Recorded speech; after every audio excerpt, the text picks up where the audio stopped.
Allahu Akbar, Allahu Akbar, Allahu Akbar. Asyhadu an la ilaha illallah, asyhadu an la ilaha illallah, asyhadu anna Muhammadar Rasulullah, asyhadu anna Muhammadar Rasulullah. Hayya 'alal jihad, hayya 'alal jihad, hayya 'alal falah, hayya 'alal.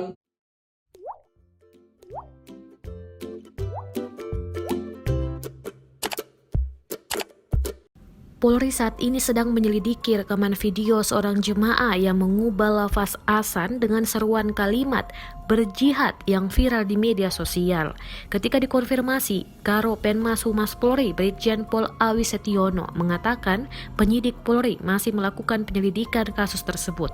Namun demikian, Awi menolak untuk berkomentar lebih terkait penyelidikan yang dilakukan Polri. Ia hanya bilang penyidik masih menelusuri lokasi pembuatan rekaman video viral tersebut. Direktur Jenderal atau Dirjen Bimbingan Masyarakat Islam, Kementerian Agama Kamarudin Amin meminta masyarakat tetap tenang menanggapi beredarnya kumandang azan dengan lafal hayya 'alal jihad. Pihaknya berpesan agar masyarakat tidak terprovokasi. Sebagaimana diketahui di media sosial ramai unggahan penggantian lafaz azan dengan lafaz hayya 'alal jihad. Unggahan tersebut bermula dari instruksi seseorang yang tak dikenal namanya melalui pesan suara. Tak lama setelah beredarnya instruksi tersebut, unggahan azan dengan lafal itu bertebaran di media sosial melalui tayangan video. Dalam video yang beredar berisi juga keterangan daerah tempat seruan azan tersebut.